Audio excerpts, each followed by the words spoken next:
So now let's start the Km. Km का मतलब होता है Michaelis Menten constant.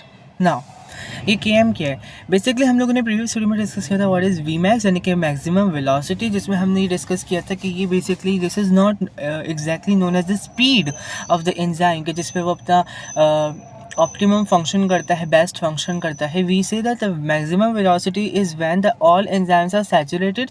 और सबस्ट्रेट की कंसनट्रेशन को इंक्रीज़ करने से एंजाइम पर या रेट ऑफ रिएक्शन पर कोई इफेक्ट नहीं पड़ा, बिकॉज एंजाइम्स हमारे पास जितने थे उतनी ज़्यादा एक्टिव साइट हमारे पास ऑक्यूपाइड हो गई हैं और कोई एक्टिव साइट रिमेनिंग नहीं है for any other substrate to bind with. तो हम कहते हैं कि ये मैक्सिमम वेलोसिटी पर अपना रेट ऑफ रिएक्शन पहुंच चुका है.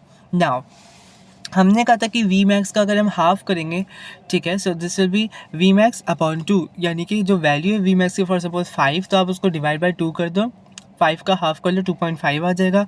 So this value is also known as the Km, the substrate concentration at which enzyme works at half its maximum rate. यानी कि जो भी अब देखो इजी कर दिया इस डेफिनेशन ने भी, और जो मैंने जिस तरह से ग्राफ भी आपको यहाँ पे गिवन है, आपको बता रहा हूँ कि मैक्सिमम वेलोसिटी का जो हाफ रेट होता है ना, यानी कि मैक्सिमम वेलोसिटी की वैल्यू को हाफ कर लो, that value is known as the Km. All right, Km का क्या मतलब है कि सबस्ट्रेट की कंसनट्रेशन जो कि एट विच एंजाइम वर्क, यानी कि सबस्ट्रेट की उस कंसनट्रेशन पर, वो क्या सबस्ट्रेट की कंसनट्रेशन है जो कि एक्स एक्सिस पर है, वो वैल्यू आपको नहीं पता, लेकिन वाई एक्सिस की तो आपको वैल्यू पता है ना, मैक्सिमम वेलोसिटी. मैक्सिमम वेलोसिटी क्या था, एंजाइम की सैचुरेशन रेट या एक्टिव साइट सैचुरेशन रेट. तो उस पॉइंट पर बेसिकली जाकर हम ये कह रहे हैं कि हमारे पास जब एंजाइम सैचुरेट हो गया है तो हमारे पास मैक्सिमम वेलोसिटी है, मैक्सिमम वेलोसिटी का हाफ रेट निकालो, दैट विल बी Km. और Km की अब लाइन को मैच करो, यानी कि जो Km आ रहा है, half of the maximum velocity आ रहा है, उसकी वैल्यू को तुम देखो ग्राफ पे, कर्व पे देखो, अब वहाँ से लाइन इंटरसेप्ट करो टू द एक्स एक्सिस, तो वो Km कहलाती है. On the x axis that's called the Km.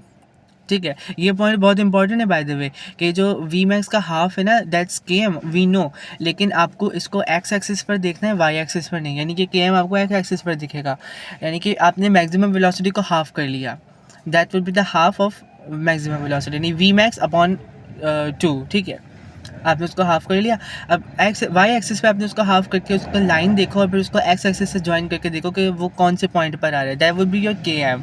Point Km का एक्स एक्सिस पर होगा because it's talking about the substrate concentration, लेकिन मैक्सिमम वेलोसिटी का हाफ निकालोगे तो वहाँ से Km का वैल्यू पता चलती है.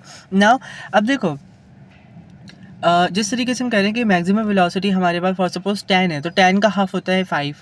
तो वाई एक्सिस पर तुम वो देखो वैल्यू के 5 पॉजिटिव 5 कहाँ पर है, फिर वहाँ से आप ग्रेडियंट को देखो, like this is the normal enzyme जो कि तुम्हें ब्लैक कलर लाइन से ब्लैक कर्व जो शो किया हुआ है तुम्हें, वहाँ से चेक करो. अब वहाँ पर Km ढूंढो, यानी on the x axis value देखो, जो वैल्यू एक्स एक्सिस पर आएगी that would be your Km, और उसको आपको फिर आंसर में लिखना है. That's very easy. अब यहाँ पर आपको दो ग्राफ मजीद शो किए हुए हैं, that is one curve which is red in colour, that's using the competitive inhibitor. अब अगर आपको नहीं पता कि कॉम्पिटिटिव इनहिबिटर क्या है तो आप प्रीवियस वीडियो देखकर आओ, और वहीं पर आपको ब्लू से नॉन कॉम्पिटिटिव इनहिबिटर भी शो किया हुआ है. देखो कॉम्पिटिटिव इनहिबिटर और सबस्ट्रेट, क्योंकि कॉम्पिटिटिव इनहिबिटर तो कॉम्पिटिशन करते हैं ना सबस्ट्रेट के साथ, तो उसकी वैल्यू देखो और सबस्ट्रेट की, दोनों की सेम, लाइक जब कांस्टेंट हो रहा है तो दोनों आपस में मैच कर रहे हैं. लेकिन नॉन कॉम्पिटिटिव इनहिबिटर तो ऐसा है कि वो तो एंजाइम की शेप को चेंज कर चुका है, तो उससे फिर अब तुम सबस्ट्रेट की कंसंट्रेशन को बढ़ाए जा रहे हो, आगे बढ़ाए जा रहे हो, लाइन तो कांस्टेंट है, यानी कि सबस्ट्रेट पे रिएक्शन नहीं करेंगे, क्योंकि सबस्ट्रेट का रिएक्शन का कोई वो ही नहीं है. देयर इज़ नो लाइक, जब हमारे नॉन कॉम्पिटिटिव इनहिबिटर आ गए तो सबस्ट्रेट रिएक्शन कर ही नहीं सकते, इट्स नॉट पॉसिबल. एंजाइम ने अपनी शेप को चेंज कर लिया, बिल्कुल शेप को चेंज कर चुका है 3D स्ट्रक्चर को. अब पॉसिबल नहीं है ना कि वो जो है सबस्ट्रेट जो है वो कॉम्प्लीमेंट्री हो जाए to the active side, it's not possible, तो कोई रिएक्शन नहीं होगा फॉर नॉन कॉम्पिटिटिव इनहिबिटर. हाँ, फॉर कॉम्पिटिटिव इनहिबिटर अगर आप देखो तो यहाँ पर फिर सबस्ट्रेट के कंसंट्रेशन इंक्रीज होने से लाइन कॉन्स्टेंट बन रही है, यानी कि सबस्ट्रेट कंबाइन हो रहे हैं, कंबाइन कह रहा, सबस्ट्रेट जो है वो फिर अटैच हो रहे हैं टू द एक्टिव साइड और वो रिएक्शन प्रोसीड कर रहे हैं. Alright. Yep, half the active sites of enzyme are occupied by substrate. ये वो पॉइंट है जहाँ पर आधी एक्टिव साइट जो है वो ऑक्यूपाइड है बाय द सबस्ट्रेट. जितने भी जो सबस्ट्रेट है वो अटैच हुए हैं to the active side of enzyme, उसका हाफ रेट. यानी कि अगर तुम Km की वैल्यू अगर कम होगी तो तुम उससे देखो कि उसके पास ज़्यादा प्रोबेबिलिटी कि अभी मज़ीद जो है वो हमारे पास एंजाइम्स मौजूद हैं. Alright, an enzyme with a lower value of Km has a high affinity to its substrate. Affinity क्या है वो प्रीवियस वीडियो देख कर आओ, ठीक है, वहाँ पे पता चल जाएगा। यानी कि जितनी हमारे पास केएम की वैल्यू कम होगी, मैंने फिर भी कहा कि केएम की वैल्यू अगर हमारे पास कम होगी तो हमारे पास ज़्यादा सबस्ट्रेट के चांसेस होंगे अटैच होने से टू द एक्टिव साइड, यानी कि ज़्यादा हमारे पास एक्टिव साइड अवेलेबल होंगे, तो वो इतनी तेज़ उसकी एफिनिटी होगी कि वो जल्दी से पकड़ लेगा। ऑलराइट, और उसके बाद फाइनली डिस्कस करते हैं इमोबिलाइजेशन का। देखो एंजाइम्स को हमें इमोबिलाइज करना पड़ता है। देखो मोबाइल का क्या मतलब है? In the term of science, what's mean by mobile? Mobile means something which can be moved, ठीक है, movable thing, ठीक है, allow or free to move, ठीक है, उसे मोबाइल कहते हैं। इमोबाइल का मतलब है कि यानी कि उसे मूव होने से रोके, ठीक है, stop it to move, ठीक है। इमोबिलाइजिंग एंजाइम्स का मतलब है एंजाइम्स को रोकना, एंजाइम्स को मूव करने से रोकना। ऑफ कोर्स एंजाइम्स मूव करते हैं और वो अपना फंक्शन प्रोसीड करते हैं, तो अब हमें उन्हें रोकना भी पड़ता है।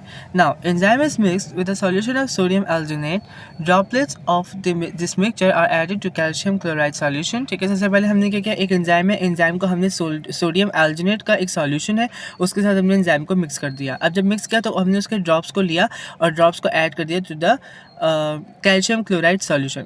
कैल्शियम क्लोराइड का एक हमने सॉल्यूशन बनाया था और उसमें हमने इस मिक्सचर को ऐड कर दिया which was a mixture of enzyme and sodium alginate. A reaction occurs forming jelly या बीड्स, इस तरह का कुछ स्ट्रक्चर रिएक्शन है वो प्रोसीड करा, ठीक है, और एक जेली टाइप स्ट्रक्चर फॉर्म हो गया, like you can just say that gel like structure, ठीक है। एंड दिस इज़ अंडरस्टैंडेबल कि यार अब वो फ्लूइड लाइक आपको पता है कि एक जेली में और एक पानी में क्या फ़र्क है, what's the difference between a water and a jelly. Water जो है वो इस तरह का होता है कि दैट कैन फ्लोट, ठीक है, jelly can't have an ability to float like that of water, ठीक है। Enzyme is immobilize in the bead, अब वो जेली या बीट जो भी है उसमें इमोबिलाइज हो गया, यानी कि एंजाइम सब मूव नहीं कर सकते वहाँ पर, वो स्टक होकर रह गए। यू कैन जस्ट से कि आप किसी चीज़ को पानी में आपने ऐड किया, मैं इजी एग्जांपल दूँ but this is not the same example like this, I know, लेकिन मैं बस ऐसे थोड़ा समझाने के लिए कि हमने पानी का ग्लास लिया और उसके अंदर हम लोगों ने कुछ पार्टिकल्स को ऐड किया और पार्टिकल्स को ऐड करने के बाद अब मैं चाह रहा हूँ कि पार्टिकल्स पानी में मूव ना करें, एक जगह पे स्टक होके रहें, तो मैं क्या करूँगा, पानी को फ्रीज़ कर दूँगा। पानी को फ्रीज़ किया, पानी जम गया, जब पानी जम गया पानी आइस बन गया। अब आइस के अंदर ये जो है वो पार्टिकल्स मौजूद है जो कि स्टक होके रह गए, अब ये मूव नहीं कर रहे पानी के अंदर, so I will say that these are the immobilized structure, ठीक है। इसी तरीके से एंजाइम को इमोबिलाइज करेंगे, अब ये बीड में या जेली में इसी स्ट्रक्चर में जो है वो इमोबिलाइज होकर रहेगा, यानी कि वहाँ पर they are unable to move, वो अब वहाँ पर स्टक होकर रहेगा एक जगह पर। And this is very important also. इसका एडवांटेज तुम पढ़ोगे तो तुम्हें बहुत मज़ा आएगा पढ़ के कि यार इसका बेनिफिट ये होता है, ये होता है, आपको लिखना भी पड़ता है बाय द वे। और स्ट्रक्चर तो मैं फिर बता दूं मैं कि किस तरह से इमोबिलाइज करते हैं। सबसे पहले हम लोग को एंजाइम लेंगे, एंजाइम को सोडियम एल्जिनेट में डालेंगे और सोडियम एल्जिनेट में डालने के बाद इसका जो ड्रॉप है, इनके जो ड्रॉप्स होंगे उसको मिक्स करेंगे with the calcium chloride solution, ठीक है। अब जो कैल्शियम क्लोराइड सॉल्यूशन में इसको मिक्स करेंगे तो ये स्ट्रक्चर बनाएगा, एक तरीके का लाइक जेली फॉर्म कर देगा, पूरा जो है वो सॉल्यूशन एक जेली बन जाएगा और जेली बनने की वजह से एंजाइम उसके अंदर इमोबिलाइज्ड हो गए। ऑलराइट, इसका पहला एडवांटेज ये है कि enzyme is reused, this is common sense, और मुझे नहीं लगता मुझे इसको एक्सप्लेन भी करना पड़ेगा।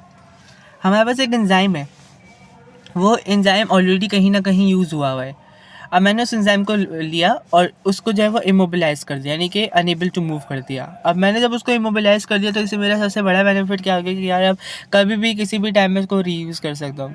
मेरा जब भी दिल चाहेगा तो मैं जो है वो सॉल्यूशन को ब्रेक करके, मतलब इसके जो पार्टिकल्स है उसको निकाल कर एंजाइम को अलाउ कर दूंगा कि वो मोबाइल बन जाए, यानी कि मूव कर पाए। अब जब मैं इमोबिलाइज एंजाइम को अपने पास रखूँगा ना तो मेरे पास एक एबिलिटी होगी कि यार I can like just use and use again and again. पहले इसको यूज़ किया, उससे रिएक्शन प्रोसीड कर दिया, प्रोटीन्स को ब्रेक डाउन कर दिया, अब मैंने वापस इसको जो है वो इमोबिलाइज़ कर दिया, अभी कोई रिएक्शन नहीं कर रहा। अब मैंने वापस से फिर इसको मोबाइलाइज़ कर दिया तो उसके बाद क्या हुआ, इससे दोबारा रिएक्शन किया, अब वापस मैंने इसको इमोबिलाइज़ कर दिया। तो I can use it, I can री यूज़ इट, मतलब मैं एक से ज़्यादा मरतबा भी यूज़ कर सकता हूँ। Secondly, the enzyme is easily recovered. अब एक जगह से एक लाइक बॉडी का एक सेल है और उस सेल में ये एंजाइम मिलता है और वो उसके अलावा कहीं और नहीं मिल पाता, तो मैं क्या करूँगा कि भाई मैं एक दफ़ा एक्सट्रैक्ट करूँगा उसके एंजाइम्स को और मैं उसको इमोबिलाइज़ कर दूँगा। तो इससे मुझे बेनिफिट क्या मिलेगा, अब मैं उस एंजाइम को जो है वो यूज़ कर रहा हूँ और वापस से जो है इमोबिलाइज़ कर रहा हूँ, मतलब मुझे जो है वो बार बार उस सेल में जाकर वहाँ से फिर एंजाइम्स को निकालने की ज़रूरत नहीं पड़ेगी, एक्सट्रैक्ट करने की ज़रूरत नहीं पड़ेगी, या डिस्कवर करने की ज़रूरत नहीं पड़ेगी, या फिर कहीं ना कहीं से उसको लेने की ज़रूरत नहीं पड़ेगी, कि I am already having it, उसको इमोबिलाइज कंडीशन में रख दूंगा ताकि ये मेरे लिए भी सही रहेगा। और फिर इस तरीके से जब मैं कोई फंक्शन या कोई भी प्रोसेस करना पड़ेगा और उसमें एंजाइम्स की रिक्वायरमेंट होगी तो मैं इस तरह कर लूँगा, ठीक है। And this want be even costly भी नहीं पड़ेगा मुझे, कि जैसे एंजाइम्स आप कहीं से खरीद रहे हो तो आपको पे भी करना पड़ता है उसके लिए, ठीक है। This point is not written over here, लेकिन मार्क्स स्कीम में मैंने पढ़ा भी था एक जगह पे, इसलिए आई एम जस्ट सेइंग। लेकिन इमोबिलाइज का बहुत अच्छा जो है वो एडवांटेज यही होता है, products isn't contaminated with enzymes. जो भी प्रोडक्ट्स हैं वो गंदे नहीं हो जाएंगे विद द एंजाइम्स, क्योंकि enzymes is just, you can just say that it is immobilise, ठीक है। तो अब आप जो भी प्रोडक्ट के अंदर जो भी एंजाइम डाल रहे हो, ऑलराइट, और उसके बाद एंजाइम को वापस आप निकाल रहे हो, मतलब ऑफ कोर्स एंजाइम हमारे पास यूज़ हो गया, उस प्रोडक्ट फॉर्म हो गया, एंजाइम यूज़ हो गया, प्रोडक्ट बन गया, तो प्रोडक्ट जो है वो कंटेमिनेटेड नहीं होता विद एंजाइम, यानी कि गंदा नहीं होता, ख़राब नहीं होता कि आपने जो है वो एंजाइम को जो है वो पहले इमोबिलाइज किया था, इतने सारे स्ट्रक्चर्स के साथ मिला लिया था with sodium alginate and then the drops to the calcium chloride solution, और फिर जेली फॉर्म हो गया, तो कोई साइड इफेक्ट भी हो सकता है। नो, इतना कोई गंदा नहीं होता, प्रोडक्ट बिल्कुल प्योर फॉर्म होता है। मतलब जैसा एक एंजाइम फंक्शन करते हैं ना कि यार मुझे प्रोटीन को लेना है और उसको साफ़ सुथरी कंडीशन में प्रोडक्ट में फॉर्म करना है, मतलब वही करता है। ग्लूकोज को प्रोडक्ट में फॉर्म करना है, लिपिड्स को, जिसको भी प्रोडक्ट में फॉर्म करना होता है ना वो कर देता है। ये नहीं है कि अब आपने जब उसको इमोबिलाइज किया तो उसका फंक्शन कुछ अलग होगा, या जो रिएक्शन कर रहे हैं तो उसमें प्रोडक्ट कुछ गंदा बनेगा या इस तरीके का कि दैट इज़ नॉट क्लीन या which is not safe. No, जो एंजाइम का फंक्शन है ना वो वही करेगा, कोई अफेक्ट नहीं पड़ा, आपने सिर्फ ये इफेक्ट पड़वाया उस पर कि आपने उसको इमोबिलाइज कर दिया, नहीं उसको मूव करने से रोक दिया, बस nothing extra is over there. तो हमारा प्रोडक्ट सेफ है, वही प्रोडक्ट बना है जो अगर हम एक नॉर्मल एंजाइम को लेंगे वो भी वही बनाएगा, इमोबिलाइज एंजाइम को लेंगे तो वो भी सेम प्रोडक्ट बनाएगा। Plus it reduces product inhibition, this is the very important की पॉइंट। अभी तक हम इनहिबिशन को पढ़ते हैं तो आपको पता होगा कि ये प्रोडक्ट की इनहिबिशन को भी रोक देता है, इनहिबिटर्स वगैरह को रोक देता है। अब ये कैसे रोकता है, you already know about inhibition में कि इनहिबिशन जो है वो होती क्या है और इनहिबिटर्स कैसे कैसे कितने टाइप्स के होते हैं, कैसे रोकते हैं चीज़ों को, तो ये उस चीज़ को बहरहाल प्रिवेंट कर देता है। That's very good thing for us कि हमें प्रोडक्ट मिल रहा है, ऑलराइट, हमें कोई डिले नहीं हो रहा, टाइम पर मिल रहा है, कोई कॉम्पिटिटिव या नॉन कॉम्पिटिटिव या रिवर्सिबल या इरिवर्सिबल इनहिबिटर नहीं है, मतलब there is no inhibitor, so there chances are less for the inhibition, और प्रोडक्ट जल्दी फॉर्म हो जाएगा, टाइम से फॉर्म हो जाएगा, सही फॉर्म होगा, जैसा था वैसा फॉर्म होगा, जैसा एंजाइम फंक्शन करते हैं वो वैसे ही फंक्शन करेगा। जो प्रोडक्ट एंजाइम देता है इन द नॉर्मल कंडीशन वो इमोबिलाइज होकर भी फिर वही रिएक्शन जब वो प्रोसीड करेगा वही हमें रिएक्शन मिलेगा, ठीक है। Enzyme is more stable, less likely to denature. अच्छा, ये थोड़ा स्टेबल हो जाता है इस तरह से कि ये डीनेचर नहीं हो पाता क्योंकि हम फिर इसको इमोबिलाइज कर देते हैं, ठीक है। तो थोड़ा सा टेम्परेचर इफेक्ट करने पर ये इतना ज़्यादा कोई फ़ौरन से डीनेचर नहीं हो जाता। तो जबकि एक नॉर्मल एंजाइम का अगर आप टेम्परेचर थोड़ा सा आगे पीछे करोगे ना, तो लाइक इवन आप आगे करोगे, टेम्परेचर इंक्रीज़ कर दोगे तो चांसेस होते हैं कि यार डीनेचर हो जाए।